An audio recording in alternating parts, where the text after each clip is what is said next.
It's a great honor for me to be here at the Empire Club of Canada today, which is arguably the most famous and historically relevant speakers podium to have ever existed in Canada.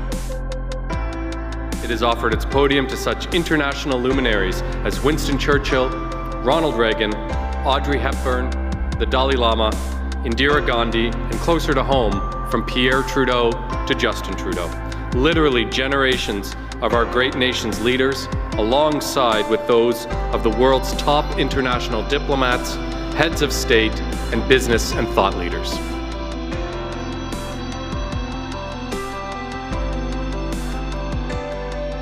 It is a real honor and a distinct privilege to be invited to speak to the Empire Club of Canada, which has been welcoming international diplomats, leaders in business and in science and in politics. When they stand at that podium, they speak not only to the entire country, but they can speak to the entire world. Hello, everyone. Welcome to the Empire Club of Canada, the go-to forum for conversations that matter for Canadians and for our country. My name is Sal Rabani, and it's indeed an honor to stand before our community, both in person and virtually, as chair of the Board of Directors. To formally begin this afternoon, I want to acknowledge that we're gathering today on the traditional and treaty lands of the Mississaugas of the Credit and the homelands of the Anishinaabe, the Haudenosaunee, the Wendat peoples. We encourage everyone to learn more about the traditional territory on which you work and live. It is our pleasure and honor to welcome today the Honourable Seamus O'Regan Jr., Canada's Minister of Labour and Minister for Seniors. Welcome, Minister, and thank you for being with us.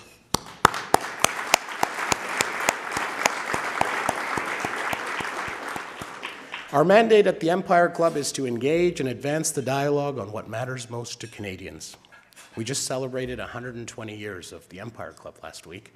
In fact, in this room, when we were founded in the early 20th century, we were looking at a rise of the labor movement and unions while workers were facing extremely harsh working conditions and very limited rights. We've come a long way 12 decades later in Canada, yet things are far from perfect. While better than 120 years ago, they're also more complex. From movie sets to ports, labor disputes are rising. Workers are making their voices heard, loud and clear. Rising inflation, automation, the shift towards renewable energy, labor shortages, these are just a few of the elements that are reshaping jobs and industries as a whole. They're redefining how we work, how we train our people, how we pay our people, job security and transition. What we live today is pivotal, and the way we act will define the dynamics of labor relations for many years to come. Of the many fundamentals defining labor relations, you name it, fair treatment and equality, workers' rights to unionize, safe working conditions, protection against unfair practices, one of the most important and also the messiest, I think, is the part that relates to communication and conflict resolution. Healthy labor relations and healthy workplaces are defined by open and transparent communication, active listening, respect, and creating a working culture where the rules of the game are clear and clearly communicated to everyone. We look forward to hearing from the Minister on best practices, what he's seeing in the market, the do's and don'ts, and on what needs to be done further to advance respectful and mutually beneficial communication on labor relations in Canada. You know, labor relations are complicated. We're seeing it these days with discussions in the media, and just the news over the past few weeks has been the bill on collective bargaining, and also called the anti-scab legislation. It's my understanding that Bill C-58 aims to prohibit the use of substitute workers or scabs in federally regulated workplaces, including airports, banks, ports, and the telecom sector during strikes or lockouts. We are really privileged to have the Minister here to give us all the details and the updates on this important piece of legislation for both employees and employers. Now, a bit of housekeeping. The Empire Club of Canada is a not-for-profit organization, and we'd like to recognize our sponsors who generously support the club and make these events possible and complimentary. Thank you to our lead event sponsor, Bruce Power and Leuna. Thank you, Joseph. Our VIP reception sponsor, Pallet Skills. Our supporting sponsor, the Provincial Building Trades and Construction Council of Ontario, and our season sponsors. Thanks. AWS, Amazon Web Services, Bruce Power, and Hydro One.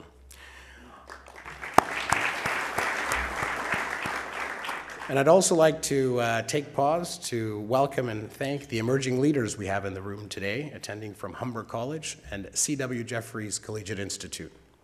Thanks for being here, guys. We're accepting questions from the audience for our speakers. You can undertake to scan that QR code on your program booklet. For those joining us online today, if you require technical assistance, please start a conversation with our team using the chat button on the right-hand side of your screen. It is now my pleasure to invite Mark Arsenault, Business Manager for the Provincial Building Trades Council of Ontario, on behalf of Bruce Power, to introduce our guest speaker. Mark.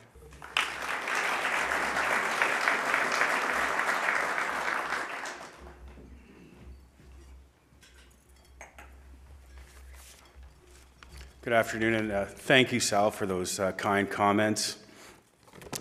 The people represented by the Building Trades Council take great pride in not only building the infrastructure that our economy depends on, but the quality and craftsmanship of their work.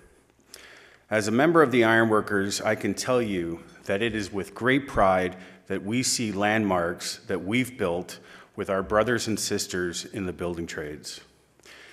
Every single bridge, hospital, industrial plant, or high-rise brings back memories among tradespeople who helped build them. The growth and development of our workforce is based on an earn-while-you-learn model of apprenticeship.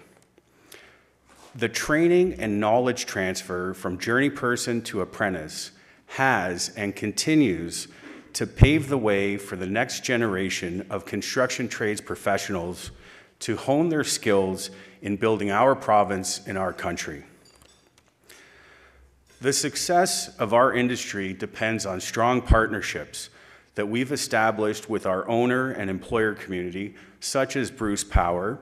These partnerships have endured many changes and pressures over the years, but the basic commitment to delivering projects on time, on budget, and most importantly, safely, has endured.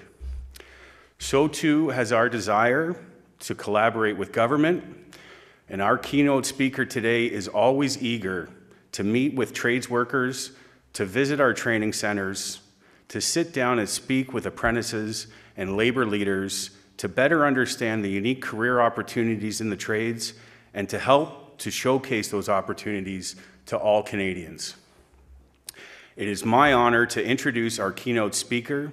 He needs little introduction to most in this room, but I would like to say that he has been a strong advocate for elevating and educating the broader public on the opportunities that exist for all Canadians to consider a career in the skilled trades.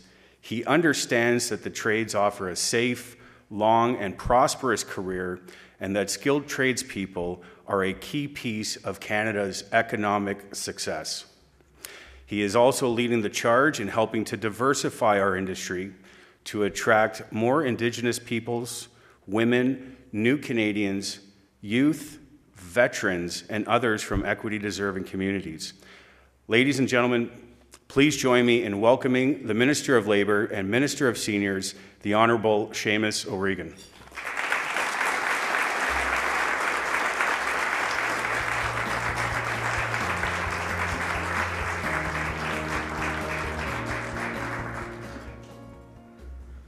Thank you, Mark. Thank you, Sal.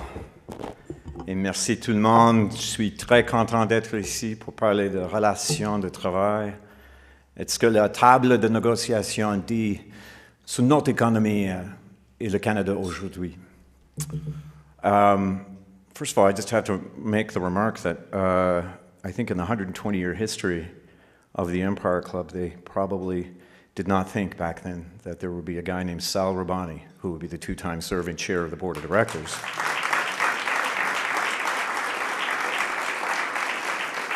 I don't even know 120 years ago if they would have let an arsino in, but I can tell you for sure they wouldn't have let an O'Regan be the guest speaker. So we've all come a long way.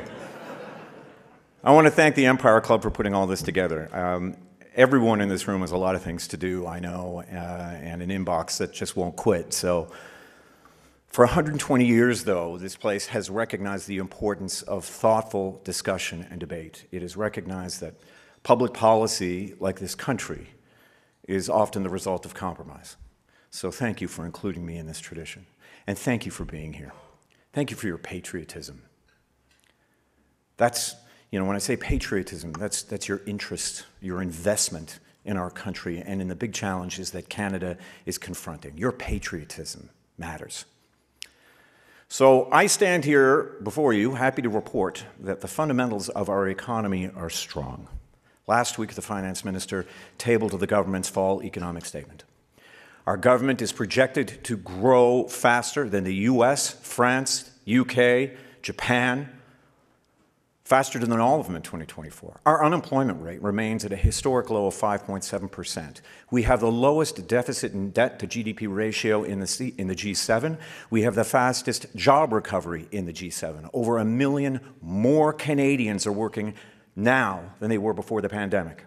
We are third in the world for foreign direct investment, and we are projected to have the strongest economic growth in the G7 in 2024, according to the IMF. I can say all that, and it has the benefit of being true. The problem is no one's feeling it. Because people don't live in the G7. Your local bank branch isn't the IMF. Likely you live in a house or a condo or an apartment with rent that has been going up or a mortgage renewal that's looming. But my God, we have just come out of a global pandemic. Our economy may be past it, but we're not. We're not. We're tired. We're thin-skinned. We're anxious. It's all fertile ground for people in powerful positions who want to make people more anxious and angry about the world. People who want to rile people up, who want to provoke, who want to prod, who want to firm the rage. I don't know about you, but I'm tired already of populism. It's exhausting. It's reckless, too. It demonizes. It destabilizes. It takes energy away from the things that we really should be doing. And it seeks out common enemies. What, in fact, we should be doing is finding common cause.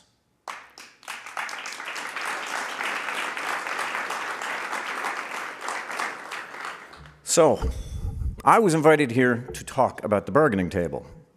And we seem to be seeing more heated labor disputes, more lockouts, more strikes, and it's natural to ask why. Negotiations don't happen in a vacuum.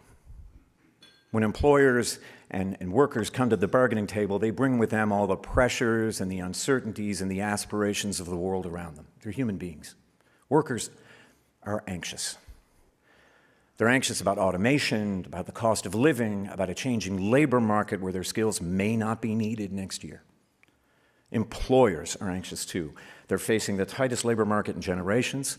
The bar for what is considered to be a good boss keeps going up, and they've got to compete with some countries who are still in a race to the bottom. People need stability. The government should be a force for stability. That's our job. For workers, for employers, for investors. Stability means that people need to know where they're headed, that they have the confidence in the future, and they know that they have some say in that future. Stability means workers go to sleep at night knowing that they'll have a job the next day, the next year, maybe not the same job, but assuredly a good job. Stability means employers know when to build and that they have confidence in the rules and the regulations around it to know that they can build. Stability means investors have confidence in the economy and in their investments. Stability is a sought-after commodity these days because we are living in a critical moment. The energy transition to renewables and to lower emissions, That transition's here, right now. Right now, companies are deciding where to invest and where to build. We can't talk about labor relations, about workers' anxiety, about any of it without talking about the energy transition. It is the single biggest challenge and opportunity of our time. I call it our national mission. And Canada's not new to it. We're not playing catch-up. We've been building this industry for years.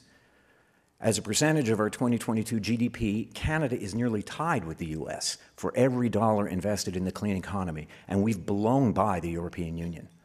But to sustain that growth, we need to provide stability and confidence for workers, for employers, for investors, so Canada can be the world leader in clean energy. So where do you begin? You begin by listening.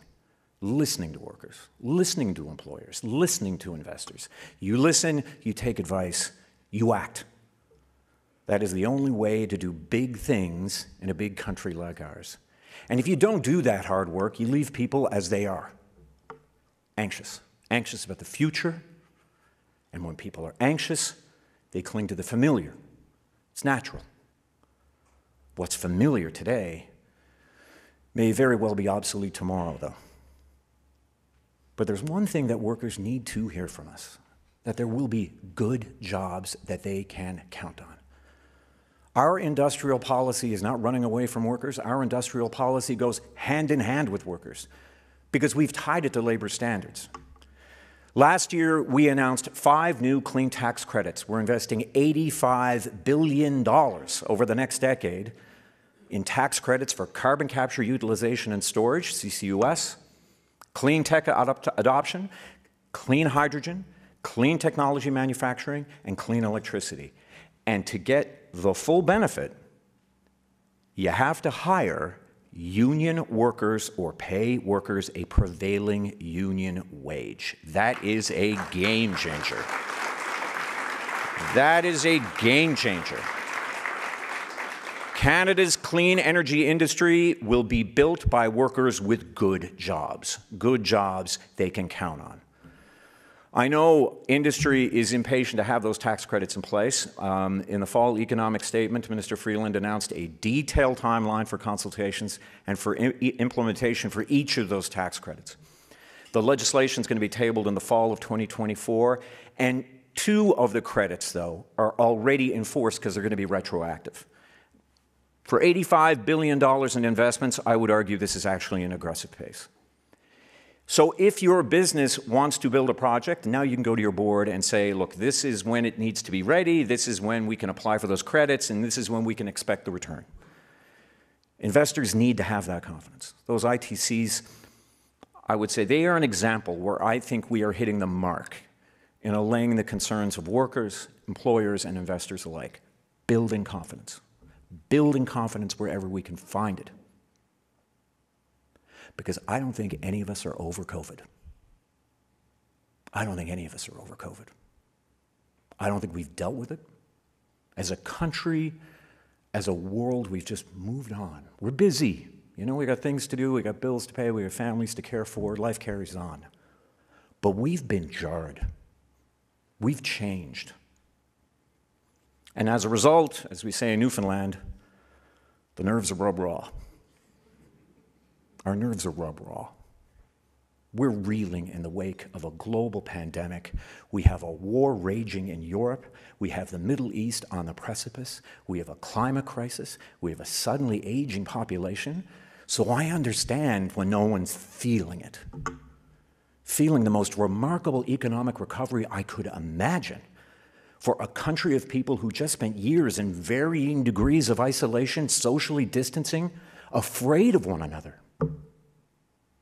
If you told me in my 14th Zoom call of the day, in the 14th month of my isolation, running the Department of Natural Resources at home, alone, with my husband, that this country would not just recover from the ravages of a global pandemic, but would lead the world in job growth, not just recovering all those lost jobs, but adding hundreds of thousands more, I would never believe you. Picture yourself back then. You wouldn't believe it. We did that. All of us as a country, we did that. And we can't forget that. We can't just move on. We will not understand this perpetual angst that we find ourselves in if we don't remember what we have been through. And more importantly, we will not be able to tackle the massive challenges that confront us unless we remember what we did, what we, all of us, together, what we did. We need to remember patriotism. We need to celebrate it, like you do here. Not flag waving and anthems, but deeds, what we did. Canada is a country that rallies. We come together in hours of need, in hours of loss, in hours of joy. Our patriotism is defined by our willingness to stand by each other and rise together. We define ourselves by the good that we do, not the noise that we make. COVID may have shaken us, and we may still be dealing with it, but we did better than anyone coming out of it. Anyone. We proved our mettle. We chose to look after one another. We chose to believe in one another. And it's time to believe again in the resilience and skill of our workers, in the ability of employers and industry to find common cause and show the world what we can do. It's time to believe in investors who know to their bones the inherent and limitless opportunity of this great country. It's time to believe in ourselves again. It's time to believe in Canada. Merci beaucoup. Thank you.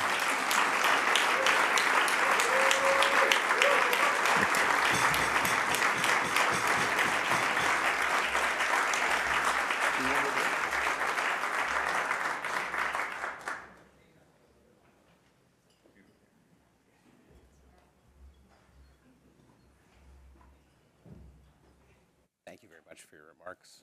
I don't know what the questions will be, in case anybody's wondering. We've got some questions coming in to us as well. Minister, thank you very much for taking the time to be here today. You know, you touched on this in your remarks. Canadians are anxious. Yeah. And, you know, your government recently delivered this economic statement, and I noted a big focus on housing and banking. You know, if you were to reflect on it, what's the message that you'd like to send Canadians with this update yourself? That we see and feel exactly what they're going through. If you're a smart member of Parliament who likes his job, and I do, and I've been re-elected twice, I listen to the people who elected me. That sounds so basic. It is true. And so if you're close to people, you understand, I think interest rates right now are such a concern to people. It affects people who rent because they see the rents go up. It affects people on variable rates, you know, like myself. It affects people who may have a mortgage looming. Right? So you got to tell them, look, we got your backs. First of all, we really want to build up the housing stock, and we need people to understand that, you know, it doesn't happen overnight. John Mancinelli from Leuna knows that. We were just talking. I mean, we can put these things in place. We still have a skilled labor shortage in this country, and these things will take time. But I think it's very important to signal to people that we are on the right track. And I think, you know, cutting the GST was really important. I think $25 billion towards apartment construction, affordable apartment construction, I think is really important. And I'm seeing it, you know, right now. Sean Fraser's negotiating with two of municipalities in my riding, St. John's and Mount Pearl. Municipalities are beginning to feel it. So I think it's really important that you meet people where they are. You do what you can to increase competition in groceries. People are feeling that. Meet people where they are. That is what, you know, you spend enough time in Ottawa, you'll learn about this legendary Ottawa bubble. It exists very much. It's why I go home on weekends, not just because I love St. John's, but also that's where people will stop me in the Costco and tell me whether we're on the right track or not. And that's who we were listening to. Thank you. You know, I want to build on this theme of stability that you talked about. in the current political climate, seems almost impossible. Consider the clean energy industry. How can your government create stability and confidence with so many opposing forces across the country? I don't think that they're as opposing as you may think. When I became Natural Resources Minister, you have to remember it was 2019. The Liberals were completely thrown out of Alberta and Saskatchewan. We lost Amarjeet Sohi and Ralph Goodale, titans really. And that was jarring. And we weren't treating the oil industry with the respect that it deserves. Because regardless of what you think of oil, it is the biggest single driver in the Canadian economy, in the entire economy. It's responsible for a large portion of our emissions, there's no question. It's up there with car use, transportation generally. But you're not going to be able to tackle this if you talk down to people. The workers in our energy industry, who predominantly live in Alberta and Saskatchewan and in Newfoundland and Labrador, where in actual fact, we rely more on oil and gas revenues in Newfoundland than Alberta does. So I got skin in this game. These are my neighbors, these are my friends, these are people who I know. They don't like being talked down to. Nobody likes being talked down to. And the workers in our energy industry are exactly the people who will do the work. When we talk about lowering emissions and we talk about building up renewables, who's doing it? And if you don't have them on side, and they don't want to do the work, which is one of the reasons why our ITC is so focused on making sure that the wages are good, because a lot of renewable companies don't pay all that well and don't like union workers. And I need people in those industries to lower the emissions we need to lower. So workers are the key to all of this. And just to make a long answer longer, but it's a good story. I became Natural Resources Minister because I was an MP from an oil-producing province. And I had just been sworn in and hadn't yet appeared in front of Rideau Hall, in front of the press, when I got a text from the Alberta Energy Minister. A mutual friend had given her my number, Sonia Savage. And Sonia texted me and said, "Congratulations, Minister, when are you coming to Alberta?" I texted back right away, "House tomorrow." I didn't ask for permission. I went anyway. And that relationship has become a friendship. Sonia and I went on, I think, to do some really good things together. This industry, the energy industry in this country, don't let the song and dance fool you. There are people who work very hard behind the scenes to make it work because it is far too important to this country. And let me just say this, and this is the position I take, in order to shore up the support for workers that we need, and remembering how closely workers in the energy industry identify with that industry, they named a hockey team the Edmonton Oilers. They identify with this industry. So you got to treat them with respect, and you got to meet them where they are, right? You have to. That's really, really important. And so I spent a lot of time in Alberta. I spent a lot of time in Saskatchewan. I still do. And I spend a lot of time home. And if I could paint an amazing picture for you, in our Gentian, Newfoundland, we have a deep water port there. Strategically really important. In fact, FDR and Churchill met there during World War II. And now it is home not just to a gravity-based structure for the West White Rose oil project. We are going to need oil for some time, and I'm very proud of the fact that some of the lowest emitting oil in the world is off the coast of Newfoundland. But right next to it is the biggest monopile marshalling port on the eastern seaboard. This is where all the big foundations for all those offshore wind turbines are compiled and then distributed all through the eastern seaboard. It's happening. And I need those workers on side. I need them to know that we've got their backs. I need them to know it's okay to lower emissions and to build up renewables. It isn't an identity thing. Lowering the temperature on that conversation is so, so, so important. It is absolutely pivotal to the future of this country and to the planet. And just to say this, 2 generations ago, we asked those same workers, we said, figure out how to get oil out of sand. They made us the 4th biggest producers of oil and gas in the world. 4th. ahead of just about anybody else who you consider an oil-producing country, like Iran, for instance, or Iraq, or, you know, Kuwait. We're ahead, way ahead. So now you have to look them in the eye and say, I respect what you've done. We got a hell of a new assignment for you. If you could take all that imagination and hard work and discipline, we need you now to lower emissions and build up renewables. But meet them there. Applaud them for what they did, which is what we asked them to do.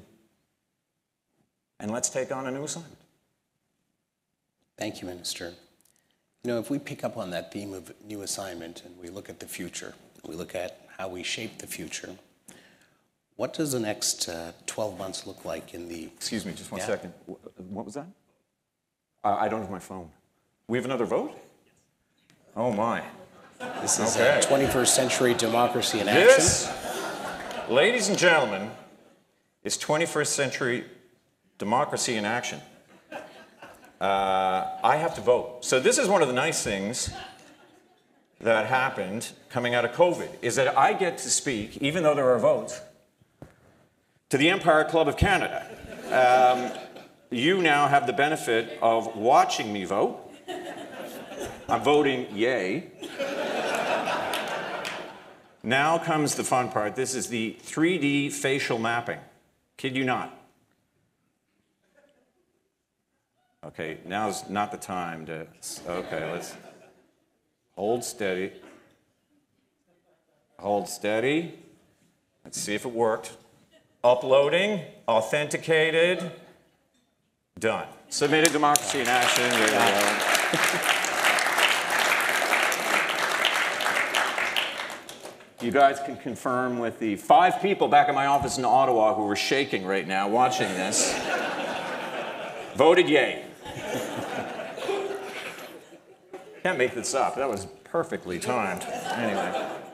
Well, I think it's so cool, and it kind of points to my it's next question. It's nerve-wracking, too, I got to tell you. You know, if we look to the future, you know, what does the next 12 months look like in the labor market? You know, what kind of jobs do you want folks to have? You know, we've got a lot of folks coming to the country. Where do we want them to live? You know, and how do you work with Minister Fraser to ensure that we attract, you know, the best and brightest to Canada? We need them in housing.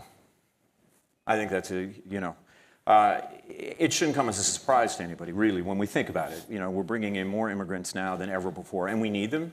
This demographic challenge is looming now. It's actually been brought to bear. I think one of the things that happened during COVID, too, was that people who were near the retirement age actually retired. And we are confronting this. So what we were already facing, which was a significant labor shortage generally, but particularly in the skilled trades, it is here now. So, you know, one of the things that we are working on with a number of people in this room, actually, is knocking down some of the barriers to people who are in skilled trades so that we have more women. We have more Indigenous people. You know, we have more people from all fronts who may not have considered skilled trades. And we're working really hard with industry, and most particularly unions, on that, because we all realize we've got skin in this game. We just need more people.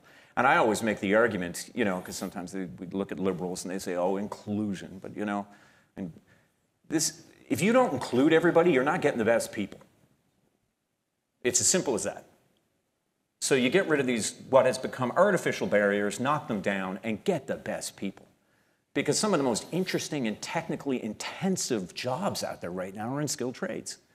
And in natural resource extraction and development, actually. They're really, really interesting and good jobs, very fulfilling. So we need to encourage people to go there. And I spend a lot of time doing that. The other point I would make on this, so it's housing, is that it's not, thankfully, as able as he is, Sean Fraser alone. It's frankly all of us. I'm really proud of it. I have to say, it's a really good team. Prime Minister has this knack for always getting the attention. But he's really drawn, I think, an exceptional group of people around him. And we really work well together. It's a good group. We're in it for the right reasons for the most part. Like, it's a solid group of people. I've been around politics since I was a teenager. I've been a staffer since I was 21. I've been through all sorts of governments. I'm very proud of this one. So we work well together. There's not a lot of what my mother would call old foolishness. Not a lot of foolish backstabbing and all that sort of stuff. Like, you know, and we've seen that in governments previously, liberal and conservative. I can tell you, hand on heart, there's not a lot of that. We can be irritatingly type A, but good-hearted and smart, and we do work together well as a team. And I think confronting things like housing in this country with a wave of immigrants that are coming in that we desperately need in order to compensate for a baby boom generation now that is just beginning its retirement. We got to get all these things right. It's a massive, massive deal. And the other thing I would say too is wherever I can, I will work with whoever gets the job done. Both other parties in the House, we got paid sick leave done with all parties unanimously. I'm aiming to get replacement worker ban legislation done with all parties. I'm aiming for it. We may not, but I'm aiming for it. And with provinces, as I said, with Sonia Savage, but with many other provinces, I will work with whoever helps me get the job done.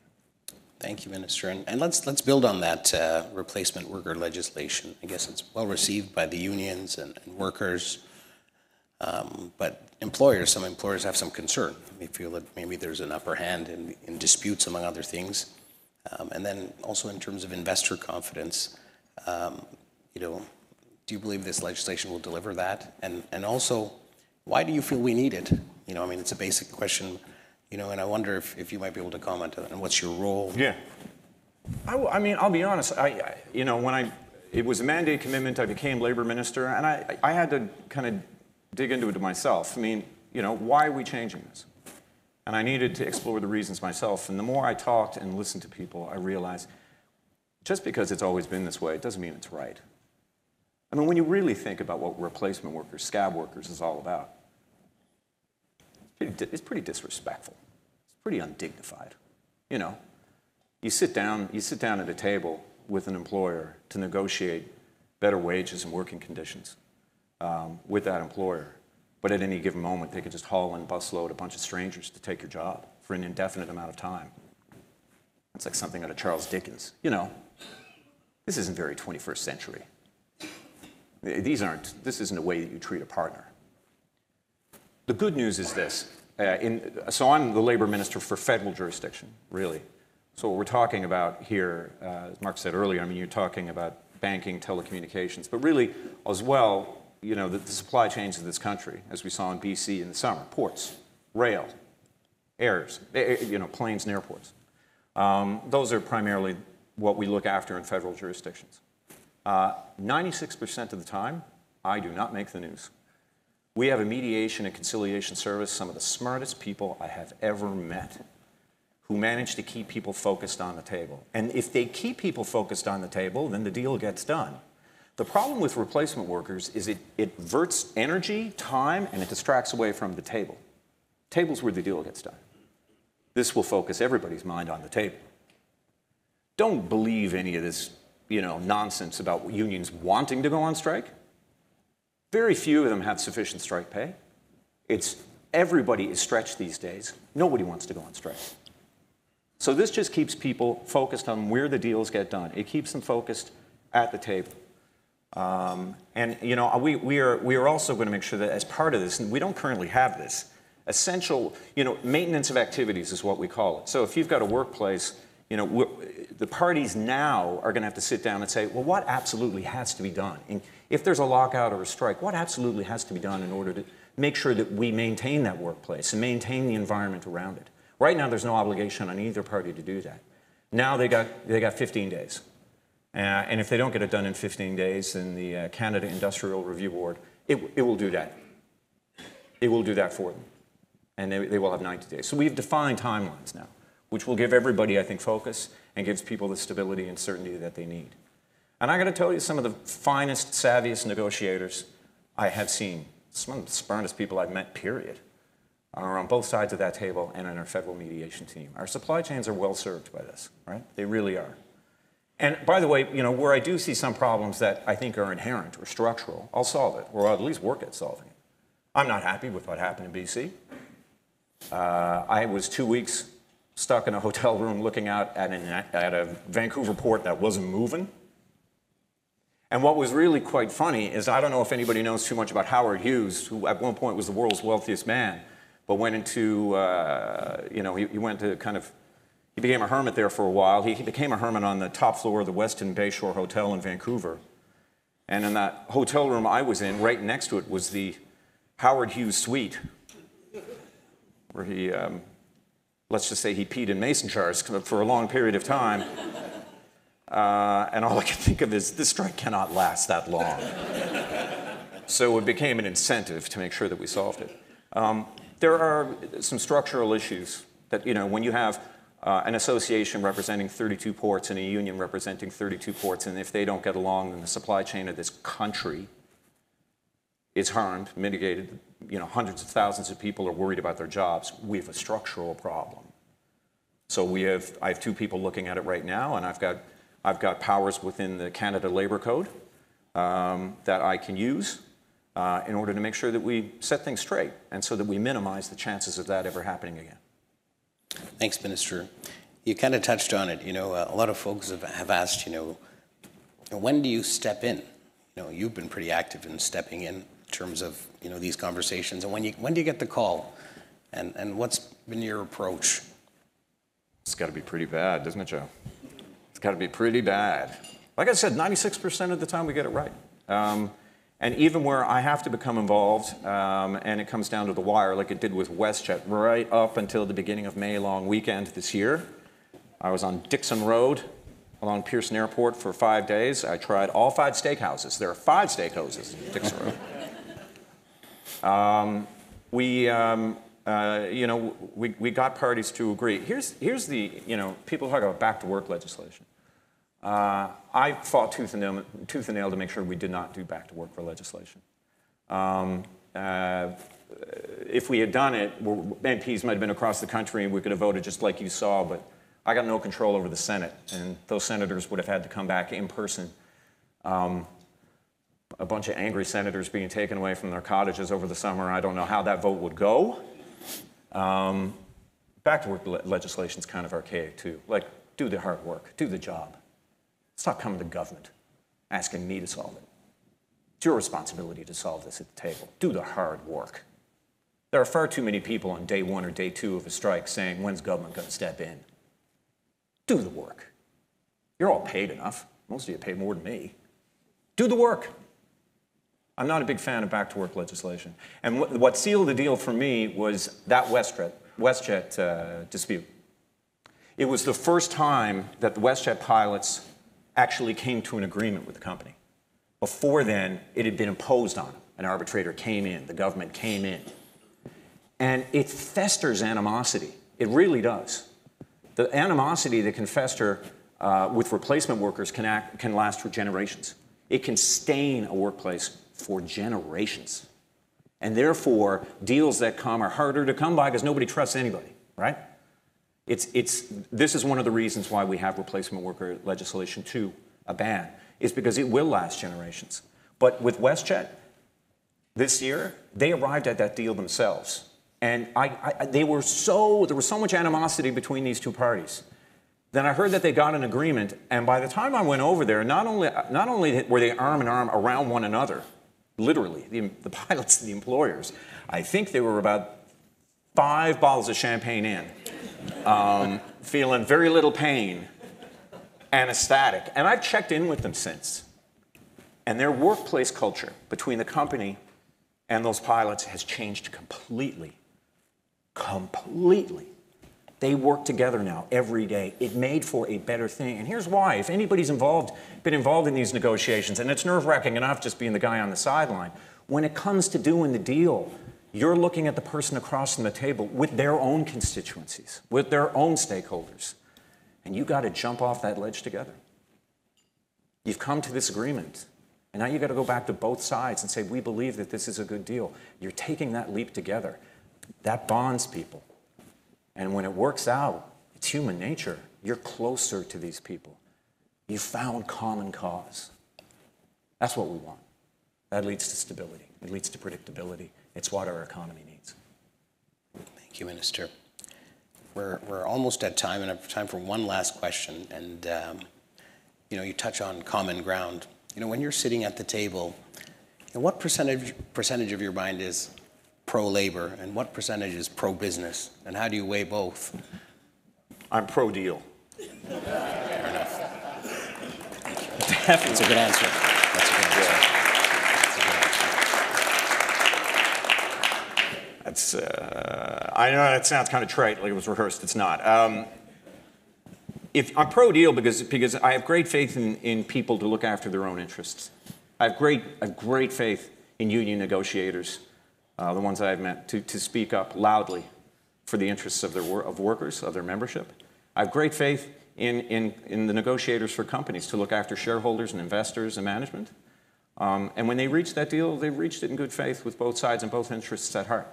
And for the most part, like I said, 96% of the time, they arrive at this, and it never comes to a lockout, never comes to a strike, 96% of the time. Because they recognize that their interests are intertwined. They are together. And they both want stability and certainty, as do we all.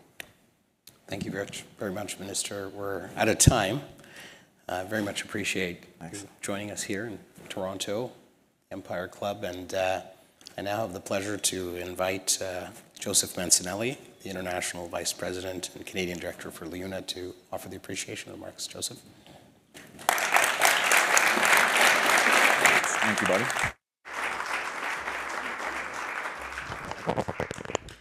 Good afternoon, ladies and gentlemen.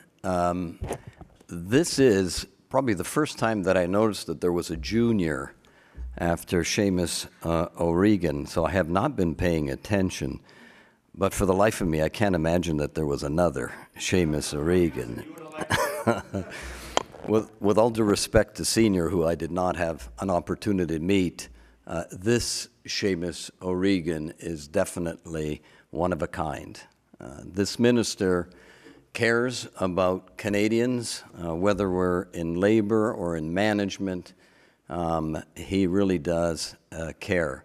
I have seen him globetrot across the country, visiting local unions, training centers, colleges and universities, talking to workers.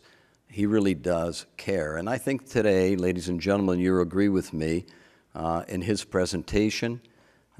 You've seen that, the level of knowledge that he has, but the emotions that he has in caring for Canadians. And I thought your presentation, Seamus, was wonderful.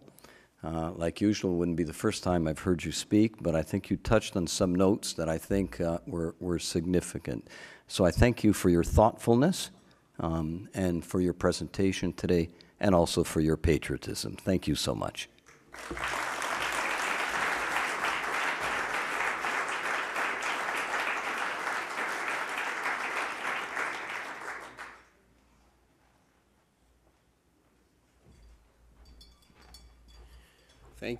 Thank you, Joseph.